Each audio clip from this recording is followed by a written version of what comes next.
Okay. Okay, so let me also ask you this, right? You say that the Igbo of Eastern Nigeria, and thank you so much for giving us a geological look, so to speak, a geographical look, because many of us, myself included, when we speak of the Igbo, we just say, oh, they're one of the tribes in West Africa and one of the tribes in Nigeria, but we don't know if they're north, south, east, or west. So it does help in this interview, the details that you will give us. Please assume that we know nothing, as you are already doing. So, on that note, I now ask you this: there are some tribes in West Africa that believe, in accordance with their tradition, via oral or written, that they may not have originated in the area of West Africa. So, I want you to first talk to us about various Igbo traditions that connect them from the Levant. What is the Igbo narrative on them arriving in Nigeria? And could you assess for us a roundabout from their lens when this is happening, right? A chronology, a timeline. When are we seeing Igbo from their own tradition coming into West Africa?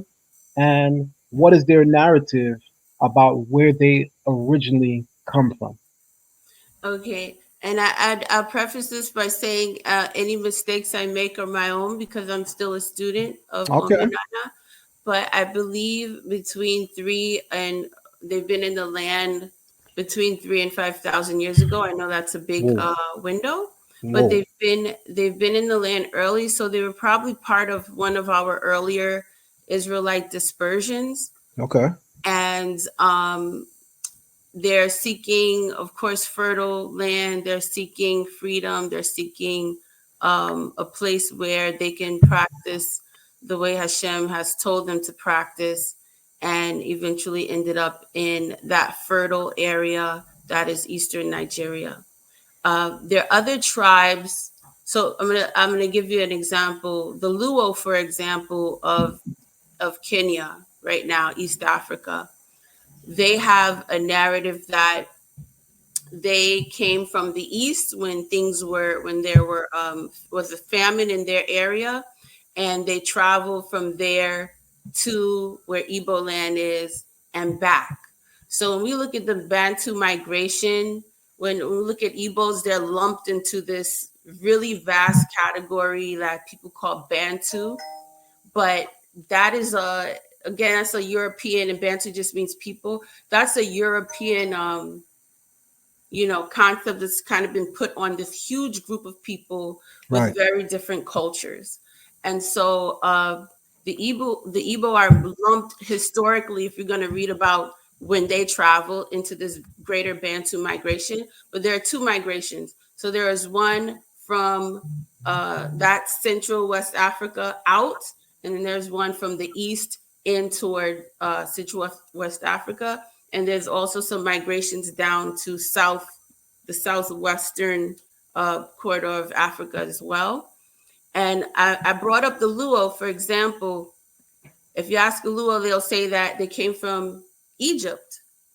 They were in what's known as Kenya, and then they traveled to Igbo land and went back. And so you have people of different cultures. Sometimes it's very hard for us to conceive that a people just so casually knows who they are and where they came from. Come on. We have been so cut off from our culture. But the best thing to do as an anthropologist is to listen to what people are saying about themselves. You know what I mean? Yes, look at things scientifically. Yes, you know, uh, verify and look at other historical factors and narratives, but believe people when they say where they're from and Come on. yeah. That's right. I appreciate that. I'm a person that I do study African history, and I do have a focus on West African history. So I am somewhat familiar of there being existing traditions and even archaeological evidence, scarce as it may be, that actually display for us that the people of Egypt, due to warfare, due to famine, due to civil and civic rivalry among themselves, due to exploitation by colonist societies such as the Greeks and the Romans, they also begin to make themselves make their journey deeper into the interior of Africa, and they make their way into West Africa, and they are to be found among some of the indigenous West African tribes today. They're scattered, they're diffuse. Mhm. And what I now know through history and through oral tradition is that the Hebrews, the biblical Israelites spoken of in the Bible, due to the same exact reasons, they eventually make their way into heartline Africa and also make their way into parts of West Africa. So, what I want to make clear in this moment is Israelite identity in West Africa is complex. We can't look at an entire country and say everyone there is Israelites. You're going to have a problem. The Igbo know that there's a cultural difference between them and the Yoruba. However, there are some people that believe that there are Yehudim, there are Jews among the Yoruba. Mhm. So I want to focus here for a moment and ask you this question, right? Because I know it's a controversial question, but I know that we're mature enough and we care and are compassionate enough to deal with it in a respectful manner. So talk to us for a moment about what you believe or what you know are the cultural differences between the Igbo of Nigeria and the Yoruba, and qualify for us, if you can, why it is that we should look at them differently or why it is that we should see commonality. You decide for us. All right. Some key distinctions are first their concept of God. The Yoruba have a pantheon of deities that they worship, with one being supreme over others. But there's a pantheon of right. There's a pantheon of gods. That's number one. Marriage, there's no real official, when you look at the Igbo marriage ceremony process, it's a process. There's nothing that corresponds to that in Yoruba traditions. It's more like I choose a wife and I choose a woman and we live together and now we are married. You have a tradition of kings amongst the Yoruba, and this is a huge difference. Igbos have retained that attitude toward kings that Hashem gave us, from the beginning.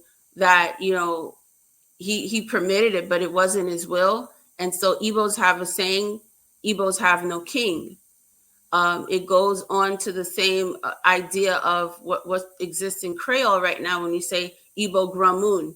Igbos are self-sufficient people. We're not ruled by kings, and we don't bow before men. And that's a huge distinction because in Yoruba religions they have kings. It's a very striated hierarchy culturally, and Igbo culture is very egalitarian. It's a lot like what we read, and not a lot. It is what we read in Torah, where you talk about elders and the chiefs among hundreds, 50, 10, and they make decisions together. Everyone, they make decisions for the community together. They make legal and judicial decisions together when aro sin is committed in a community. Those are just some of the ones that I'm very familiar with. Okay. Okay. As a person that is somewhat of a history buff, I'll ask you this question, which may or may not be complex.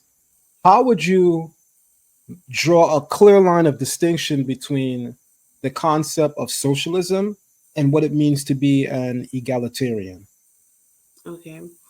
Um, Egalitarianism is more about people having not being the same, but having this their voice is valued the same, basically.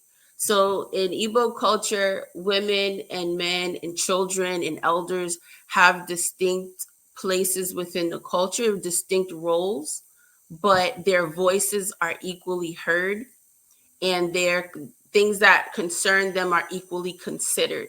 When you talk about socialism, it's a disrespect and a disregard for all, or for any like social role or hierarchy. And it's more about people sharing goods like a king. Like, okay, let's say in probably Yoruba culture, you would every the taxes and offerings, etc., are given to a king, and then the king would disperse Yes. uh, equally. In Igbo land, women, capitalism is, it's part of Hebrew culture. It's a part of Igbo culture.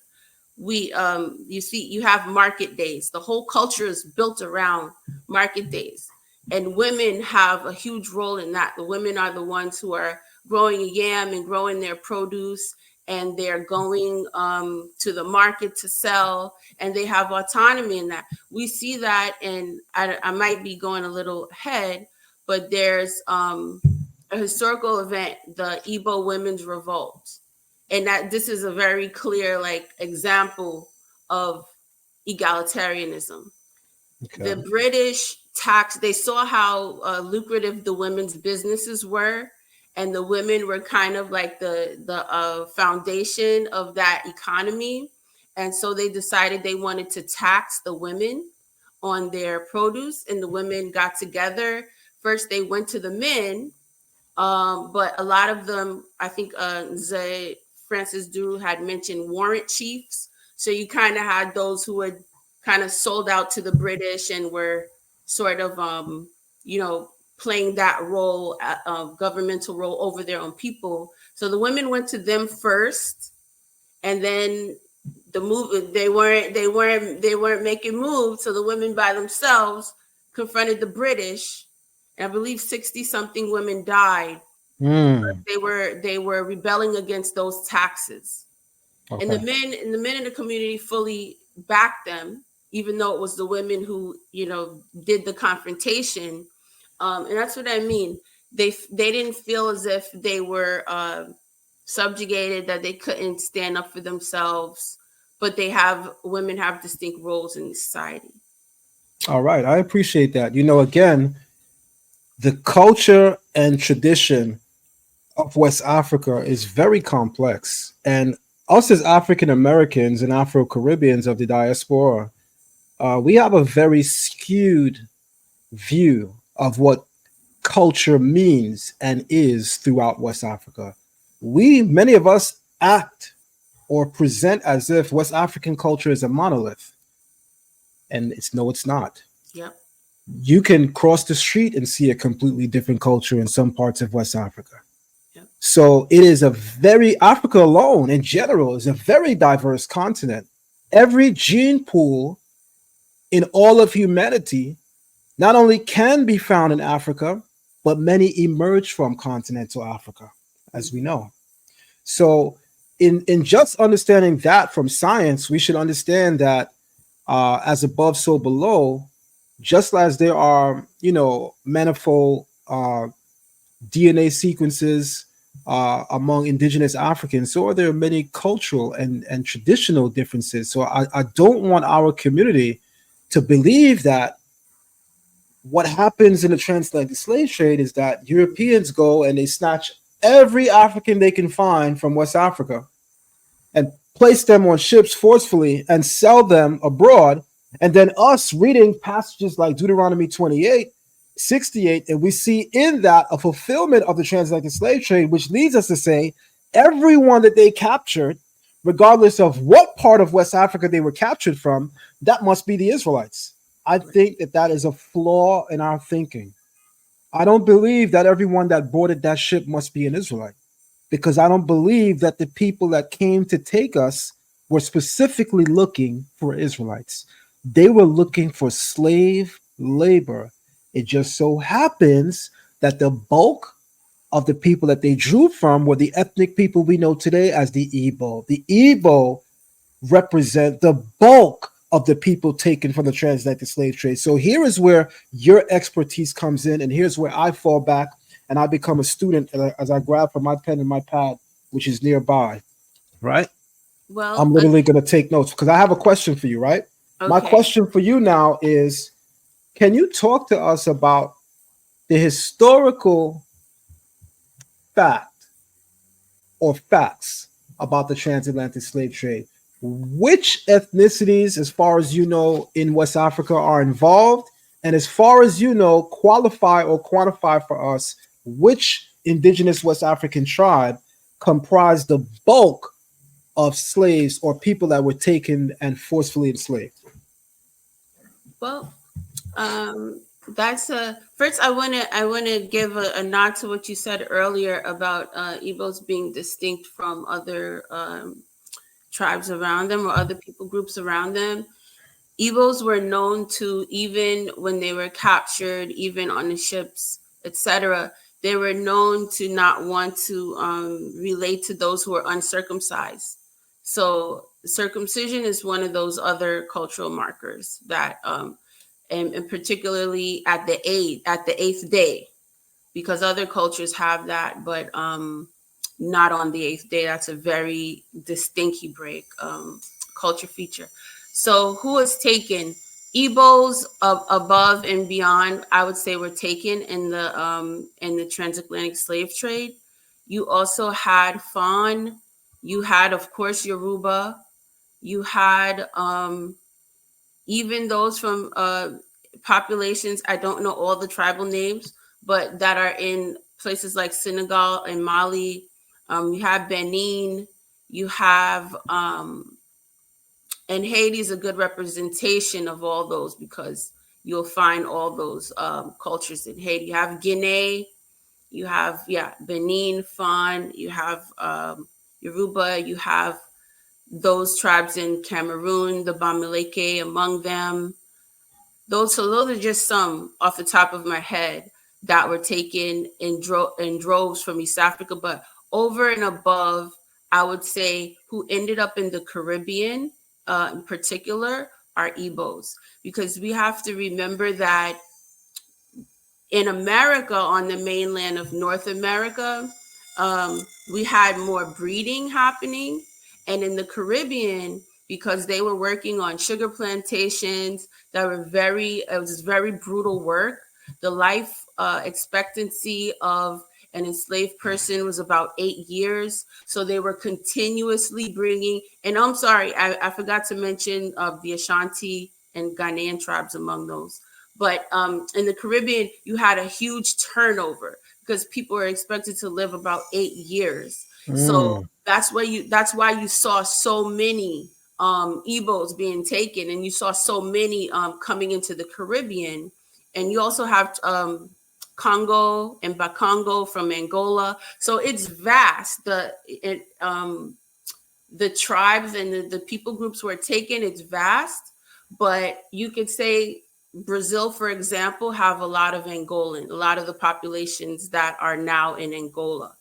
Haiti, for sure, a lot of Igbos, Hispaniola, let me say, the whole island. Um, you have you have the Ashanti. Some of them, of course, we know are in Jamaica. You have people who identify as Bobo Ashanti and things like that in right. Nigeria to this date. So yes, but the sugar plantations in particular has such a harsh turnover. And when we read the Black Jacobins, is that's the title, right? I want to make sure I said it. The Black Jacobins, right? You hear about plantation life on the island of Hispaniola and how brutal it was, and the torture methods that um, the the French inflicted on what we now know as Haitians and Dominicans, and it was horrific. And they were just importing people constantly from Okay. Igbo. Okay. I definitely appreciate that. I want to share my screen and have a developed conversation about something a bit, I want to say random, but still related. Um, on the screen is my DNA sample, right? A sample of my DNA showing the regions where I have immediate ancestry. Um, First and foremost, I am 98% African, which I loved seeing, right? I love seeing that. I will admit that. Right. It says that 21% of my gene pool can be found in Ivory Coast and Ghana, 19% in Benin and Togo, 18% Nigeria, 16% Mali, 7% Cameroon, 6% Central West Africa, 6% Western Bantu, 4% Senegal, 2% England and Northern Europe. That's Mhm. my family in the Caribbean, by the way.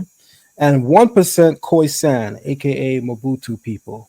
So there's a conversation that happens, Sister Shimona, that I'm I'm well aware that many Igbo do not wish to deal in DNA.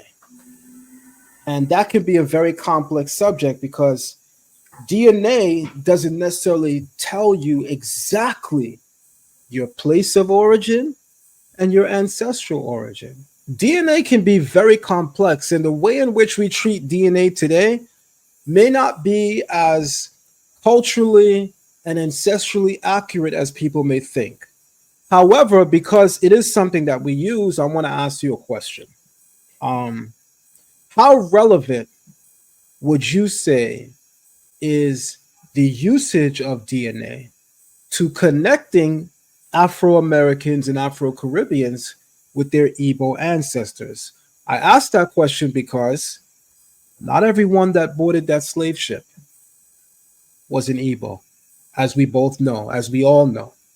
So for Afro Americans and Afro Caribbeans who may not know what their oral traditions are, because either A, their family failed to communicate it, or B, many people weren't even raised by the people that birthed them, how would you say is the best way for an African of the diaspora, whether we are in America or the Caribbeans or in other parts of our diaspora, what would you say is the best way to connect with who we are in continental West Africa, either with DNA or without DNA, and why do you think with or without is good? Um, I think DNA satisfies the question that most of us have on in the West about our identity. It's good for that. It's good to get a broad overview. But like what you just demonstrated in your own DNA, you have at least 10 different cultures with 10 distinct concepts of God, languages, etc., represented. And so it's very interesting because this brings up a point. Rabbi Walter Isaac talks about um, looking at us as victims of human sex trafficking and understanding that that puts us in a unique place in the world because not only were we taken, we were force bred and raped. And Mm, so it's our prerogative now to assert whichever identity, frankly, that we feel connected to.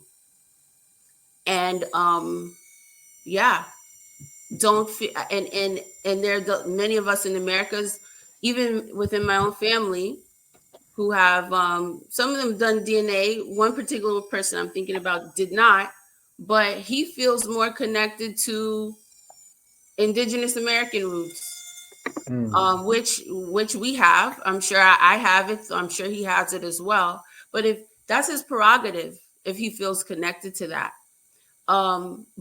But as far as your walk with the Creator, uh, Hebrew tradition has always been a creolized one. We started out as a mixed multitude. We started out as a multitude of, we had Midianites, we had Egyptians, we had other groups from the very beginning of when we made that covenant with Hashem at Mount Sinai. And so we need to understand that your faith in Hashem does not need to be dependent on what you see on your DNA results. Because this way of life and this way of connecting to the Creator, I could say personally, if it connects with you, if it makes the most sense, then that's what needs to guide you, your faith walk, your religious walk, your walk with your Creator and how you live in this in this how you live in this right realm anyway. But DNA is a good start for those of us who just have no idea. and it's a good way to reconnect with who you are, learn about these people, and see what feels right to you. But don't let that dictate your your religion, or how you relate to the Most High.